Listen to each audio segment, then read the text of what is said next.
What I'm teaching you is what I make money with. You better take it because I'm giving it to you free of charge. Amen. If you want to be a clever leader, you must know time will come when those closest to you use the prediction of your action to gain mileage among the rest of the people. They'll use it against you one point. So they'll tell people lies and people believe them thinking they are still predicting the leader because they are still with you when they're actually now using it against you. This is out of a life lived. And you may not, if you're not careful, you may not be able to convince the crowds because leaders don't normally spend time with the crowd. We spend time with the crowds by proxy. Your assumption is those that spend much time with me, they will represent me properly with people. When they don't do that and you're not able to manage it, it will be used against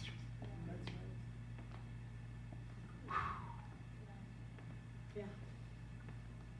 The profile of the crowning of the years of David, inauguration stage and the function.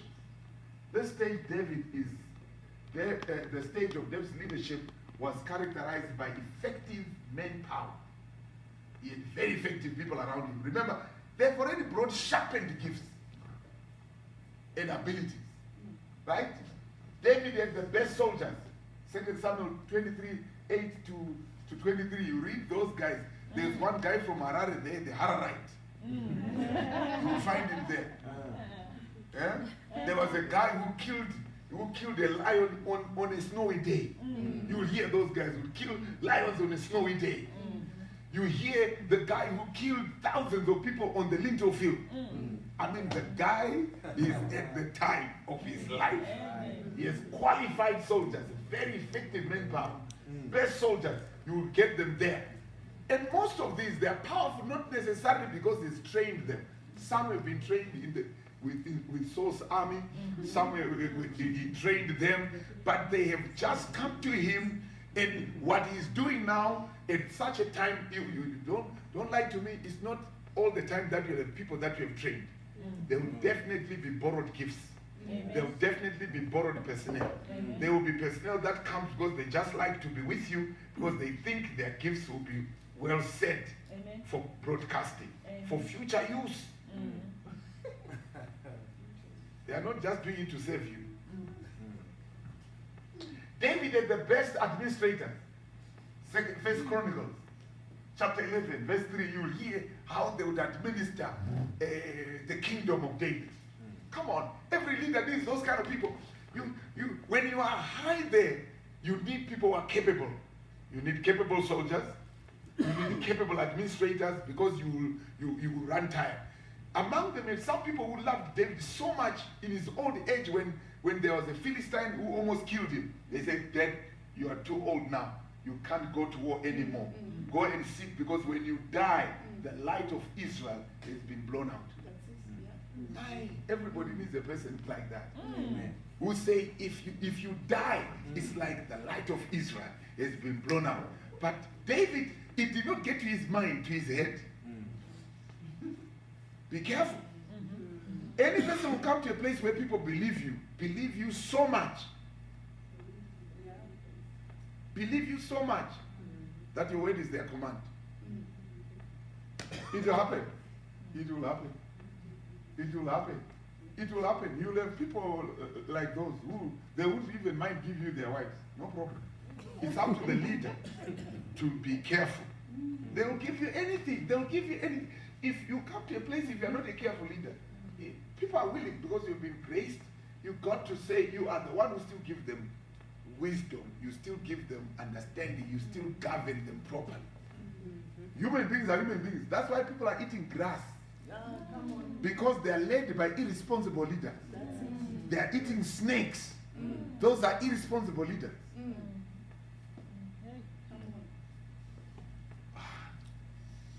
David had the best priest. Had priesthood and religious leaders who were on his side. Powerful people who pray for them.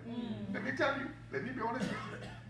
When you get to certain levels of leadership, you need people who pray for you. Because prayer becomes very difficult. It's true. You need need sharp people around you who will help you. Even, let me tell you, leaders must be very careful. Who will manage you, otherwise you won't be able to read. People who manage you, you may not be able to sleep. Priests who pray for you and administer sacraments for you and on you. Otherwise you... Leadership is a problem that you are demanded. The demand of your time, of your energy, your health, everything is being torn apart. Whilst I'm here, there's somebody who's already angry that why am I not somewhere? If I was to give you my phone, so where are you, Mr. President? Where are you, Bishop? We have these things needs to be done. Everybody thinks if I attend their meeting, all is okay.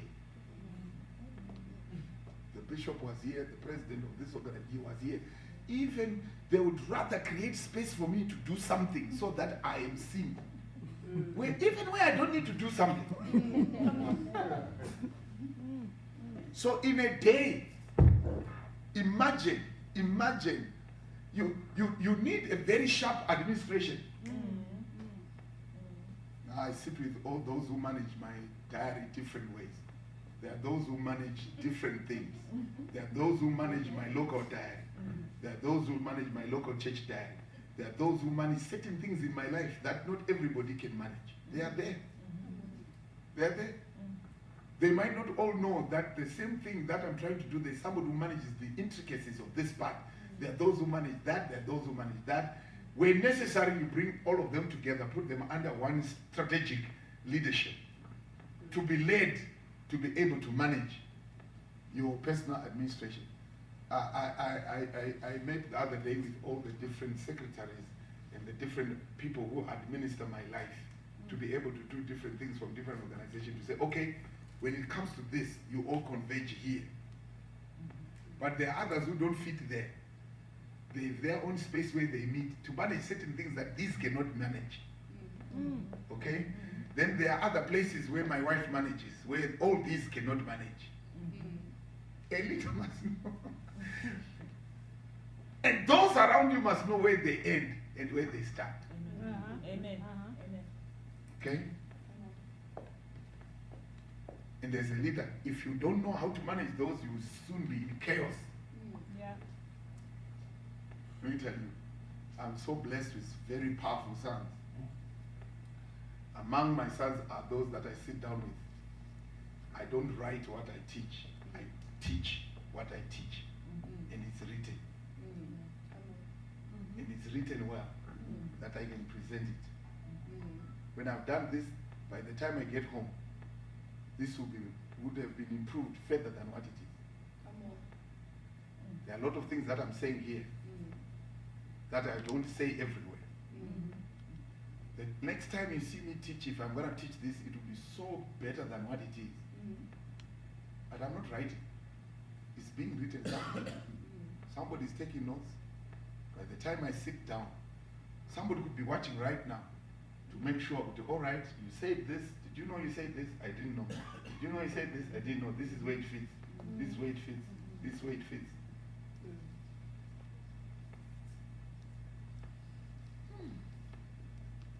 David did all those.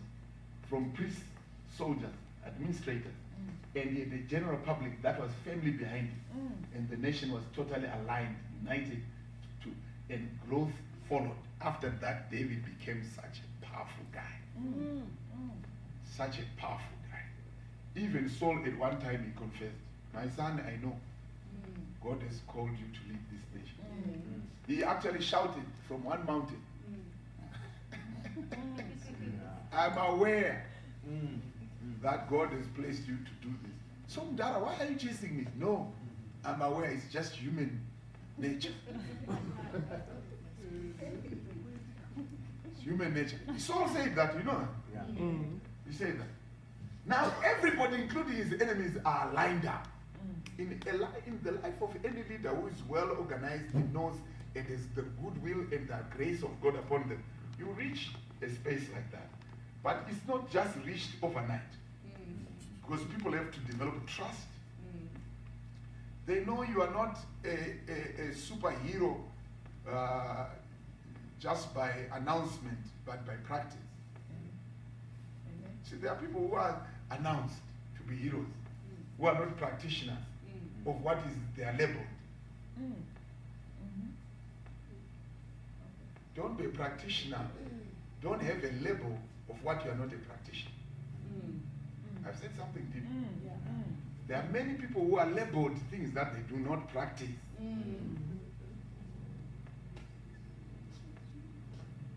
Okay, move on. Glory to Jesus.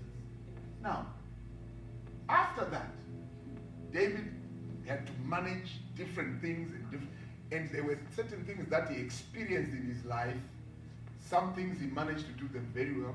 Some things did not go well, not because he was a bad manager, just because there are people with an attitude. He had a few guys there I can mention who David needed, who caused him a lot of challenges. Absalom, his son, he needed to manage the expectation. Absalom, Amnon, Solomon, the dynamics, family dynamics. Okay? He had family dynamics that he needed to manage. He had family dynamics as far as Joab and his brother. What was his brother? The other commander. You see, Abner. Was it Abner? Yeah, Abner. Yeah. Do you know those were children to David's sisters? Now, Zukuru are the most difficult people to manage. And they have that thing that, do you know, as powerful as David was, the most notorious person who controlled David is Joab. Joab was a problem. He was the most powerful commander. He was the most loyal yet powerful to be a nuisance in his life. Joab. Joab was loyal. He wanted David to succeed at all costs. To the point that when David was crying, he said, wipe your tears and go address the people before I deal with you. And David understood he had no choice. He had raised this guy to be so powerful, and he was blackmailing him now. And not blackmailing, Joab meant it. Joab meant it.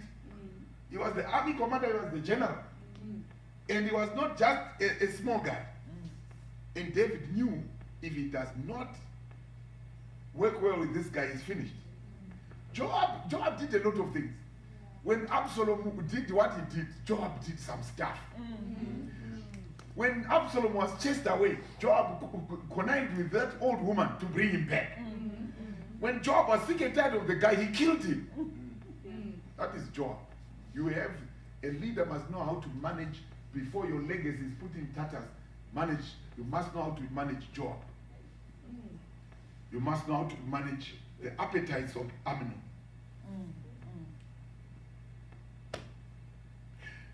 Power appetites of Absalom. Sexual appetites of Amnon. How do you manage the young, wise Solomon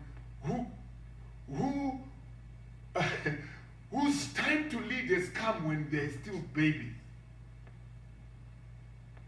Because those who are supposed to be are not doing things properly. How do you do it? I faced it in my church. The younger ones that you know can possibly run, and you have got those old people, and those who are supposed to, and they're not. They've squandered their opportunity and space to lead. They want to kill. Do you know how Solomon survived? Solomon survived to take over the kingdom. Do you know how he was hidden? You need all those kind of people in the house.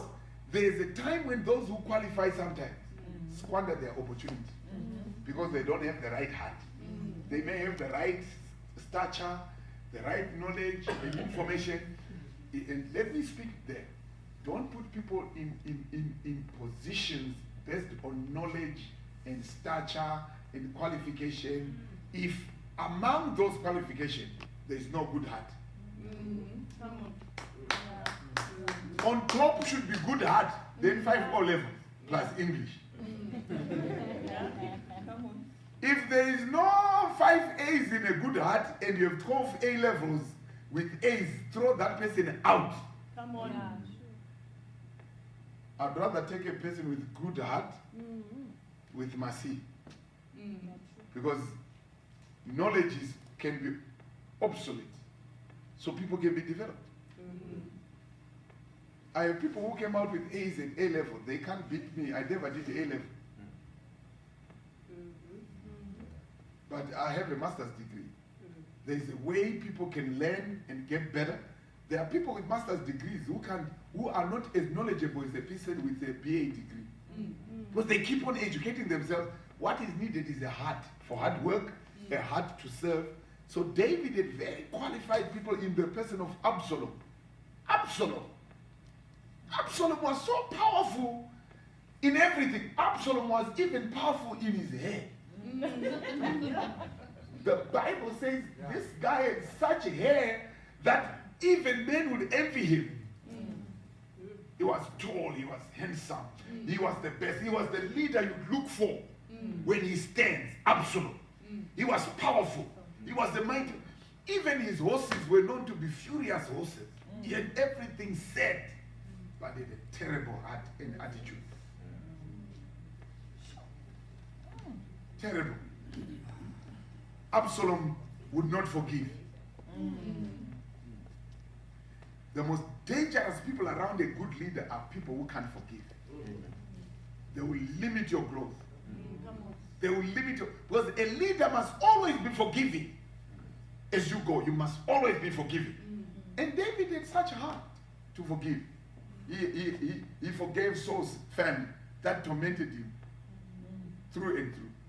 He forgave a lot of people. That's why it was easy to forgive David. David had this heart to forgive. He forgave even Absalom. He cried to almost death because he was mourning Absalom until David says, "Get out." Joab told him, "Get out and don't. Why are you mourning? This guy wanted to kill you." David mourned for a person who wanted. Absalom was ready to kill David for that position. He was ready to kill his own father. And that's what people do. When you have a son who's able to, would rather side with the people to kill your own father to take his position, you are in serious trouble.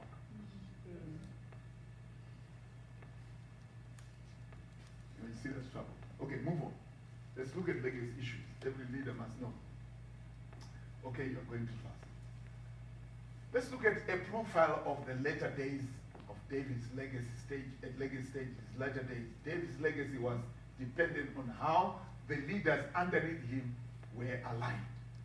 Be very careful as you grow your leadership. The alignment is more important than achievement.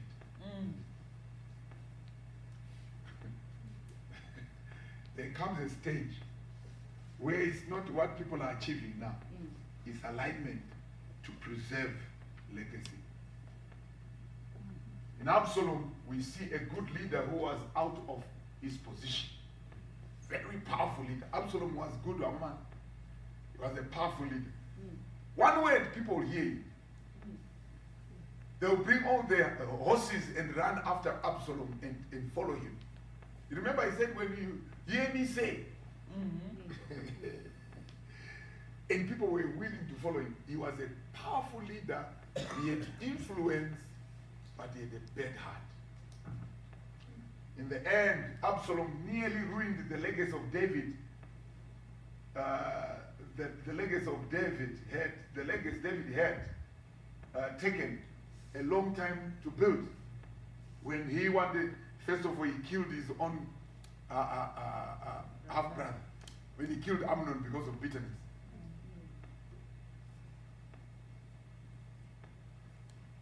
In Solomon, we have a genuine leader that was loyal, faithful, and trustworthy.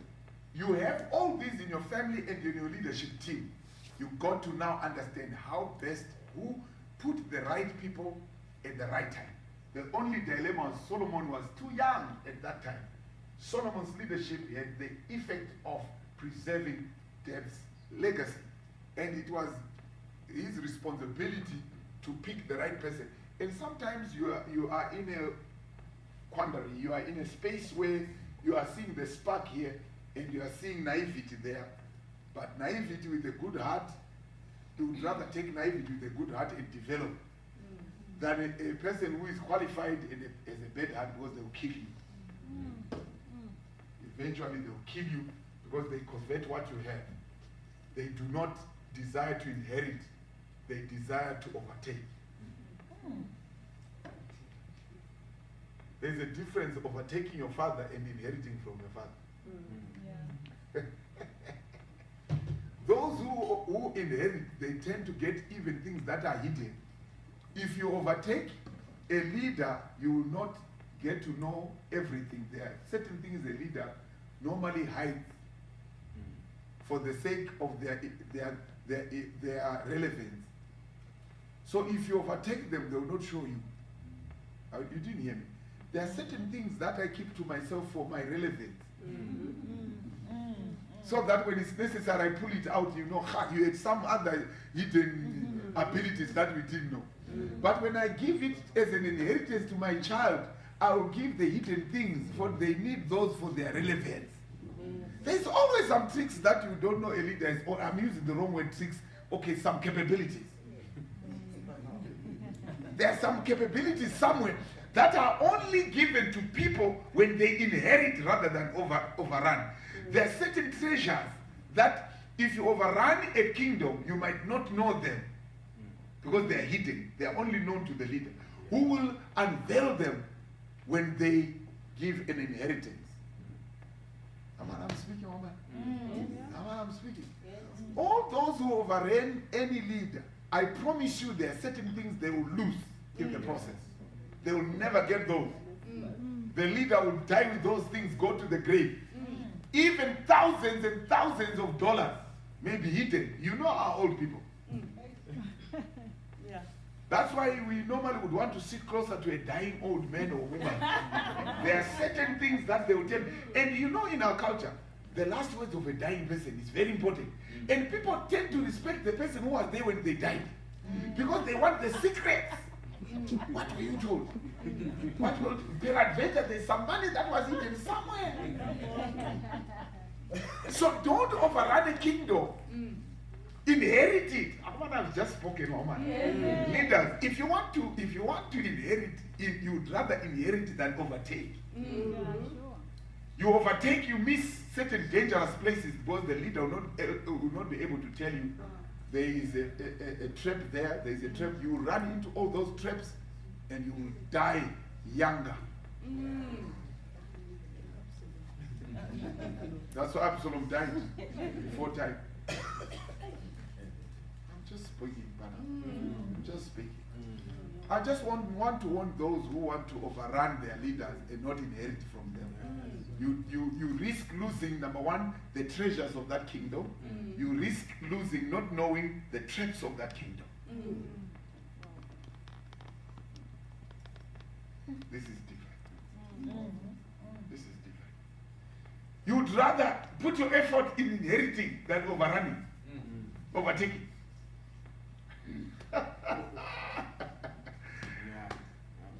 What made this guy great is what you need than the greatness that he has. Come on. Did you hear me? You'd rather have the secret of what made the guy, the woman, the man great than the greatness that they have, because greatness can be spent.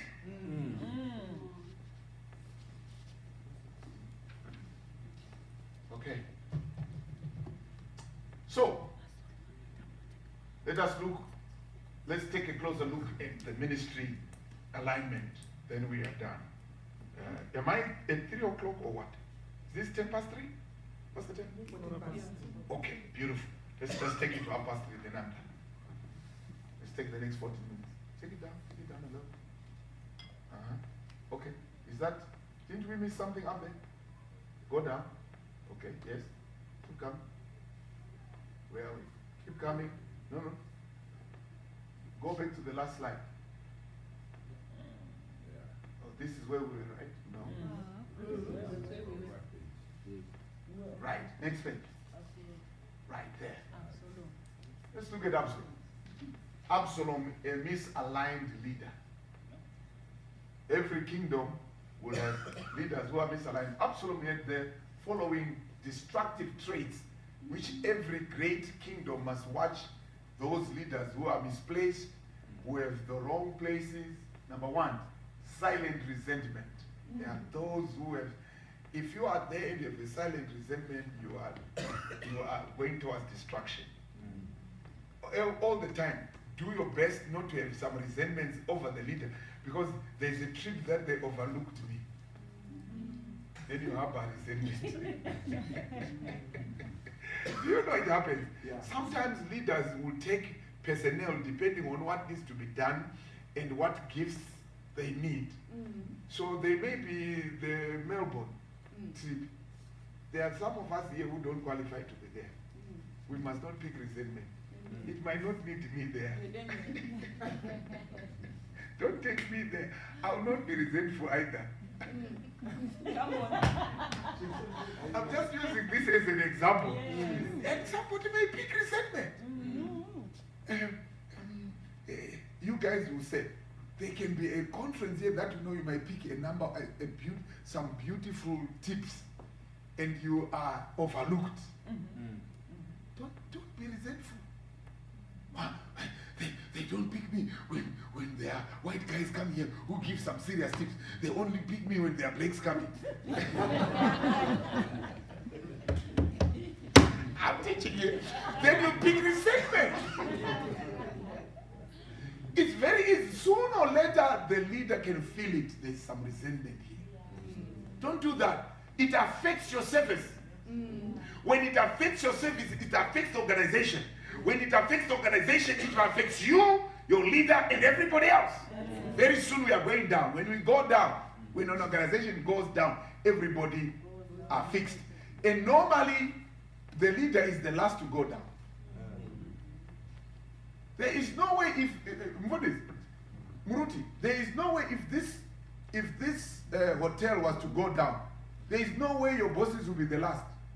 You will all go down. They will be the last to go down. They will not be the first.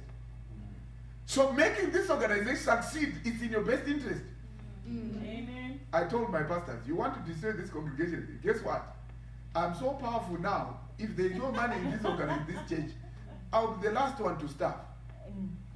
And I'm telling you, it's true. It's spiritual order. It's legal order. Name it. The order is I'll be the last. Listen, when there is no water in a water hole, the lions will be the last to die. I'm telling you. Because if they get to a water hole, every small thing they will run away. So don't be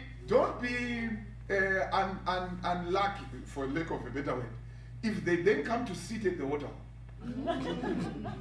Was that's the only water left. So you are going to die. They'll just come and eat your fish, the bones there, and come and drink water. You can't stay there. So don't please hear me. I have known this. Even the worst leader, you'd rather keep them and make sure they voluntarily retire than I'm telling you, you will all get finished. Yes. Come on. Are you hearing what I'm talking about? Yeah. Do the best you can to make them happy to live. Rather than to be angry to say, I will die for my legacy here and you all perish. Because, listen, those in power, even in Zimbabwe, if things go worse in Zimbabwe, our president will be the last to suffer. It's protocol order. You will bury your children. You will die. Your women will lose pregnancies. Everybody else, until as long as he's in power, a president of any country. So the best way is to do things properly. Whether it's in an organization, a church. When the company is going down, do you think when they are retrenching, where do they start?